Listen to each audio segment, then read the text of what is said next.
আসসালামু আলাইকুম। পশ্চিমবঙ্গের পরিচয় রাজনীতি, বিজেপির জয়ের পেছনে ধর্ম, সীমান্ত ও নাগরিকত্ব ইস্যু। পশ্চিমবঙ্গের রাজনীতিতে একটি বিষয় গুরুত্বপূর্ণ হয়ে উঠেছে, সেটি হলো পরিচয় রাজনীতি। অর্থাৎ মানুষ শুধু উন্নয়ন, চাকরি বা দাম-দরের ভিত্তিতে ভোট দিচ্ছে না। ধর্ম, নাগরিকত্ব, সীমান্ত, নিরাপত্তা এবং আমরা কারা, এই প্রশ্নগুলো ভোটের সিদ্ধান্তে বড় ভূমিকা রাখছে। পশ্চিমবঙ্গ একটি সীমান্তবর্তী রাজ্য। এর সঙ্গে বাংলাদেশের দীর্ঘ সীমান্ত আছে। তাই অনুপ্রবেশ, সীমান্ত নিরাপত্তা, নাগরিকত্ব এসব ইস্যু এখানে সহজেই রাজনৈতিক আলোচনার কেন্দ্রে চলে আসে। বিজেপি এই জায়গাটি খুব কৌশলগতভাবে ব্যবহার করেছে। বিজেপির প্রচারে বারবার বলা হয়েছে বাংলাদেশ থেকে অবৈধ অনুপ্রবেশ হচ্ছে। এর ফলে স্থানীয় মানুষের চাকরি, জমি, নিরাপত্তা এবং সাংস্কৃতিক পরিচয় হুমকির মুখে পড়ছে। এই ধরনের মেসেজ বিশেষ করে সীমান্তবর্তী জেলা, গ্রামীণ এলাকা এবং হিন্দু উদ্বাস্তু পরিবারগুলোর মধ্যে বেশি প্রভাব ফেলেছে। এর সঙ্গে যুক্ত হয়েছে নাগরিকত্বের প্রশ্ন। সিএএ বা নাগরিকত্ব সংশোধনী আইন নিয়ে বিজেপি বলেছে নির্যাতিত হিন্দু উদ্বাস্তুদের নাগরিকত্ব দেয়া হবে। অন্যদিকে তৃণমূল এটাকে বিভাজনমূলক রাজনীতি হিসেবে তুলে ধরেছে।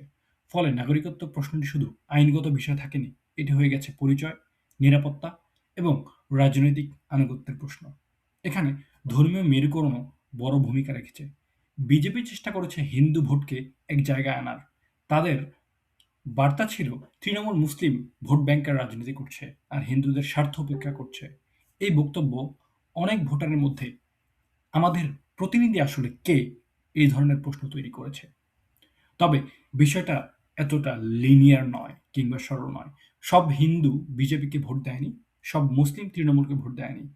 কিন্তু বিজেপি যে রাজনৈতিক ন্যারেটিভ তৈরি করেছে, সেখানে ধর্মীয় পরিচয়, সীমান্তের নিরাপত্তা এবং নাগরিকত্ব একসঙ্গে মিশে গিয়েছে। এই ন্যারেটিভ অনেক এলাকায় ভোটারদের আবেগ, ভয় এবং নিরাপত্তা চিন্তাকে প্রভাবিত করেছে।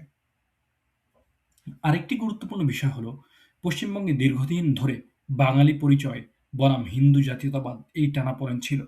তৃণমূল বলেছে বিজেপি বাইরের দল, বাংলা সংস্কৃতি বোঝে না। অন্যদিকে বিজেপি পাল্টা বলেছে হিন্দু পরিচয় ও জাতীয় নিরাপত্তা বাংলা পরিচয়ের বিরুদ্ধে নয়। এই লড়াইয়ের মধ্যেই পরিচয় রাজনীতি আরও শক্তিশালী হয়েছে। তাই আমরা যদি পশ্চিমবঙ্গে বিজেপির উত্থান বুঝতে চাই, তাহলে শুধুমাত্র উন্নয়ন কিংবা দুর্নীতির কথা বললে হবে না। আমাদেরকে বুঝতে হবে বিজেপি কিভাবে সীমান্ত, অনুপ্রবেশ, নাগরিকত্ব এবং ধর্মীয় পরিচয়কে একসঙ্গে যুক্ত করে ভোটারদের কাছে তাদের বার্তা পৌঁছে দিয়েছে। সহজ কথায় বলতে গেলে বিজেপি এটা বলেছে যে এটা শুধু সরকার বদলের নির্বাচন নয়, এটা পরিচয়, নিরাপত্তা এবং ভবিষ্যতের নির্বাচন। আর তাদের সেই মেসেজ অনেক ভোটারের কাছে কাজ করেছে।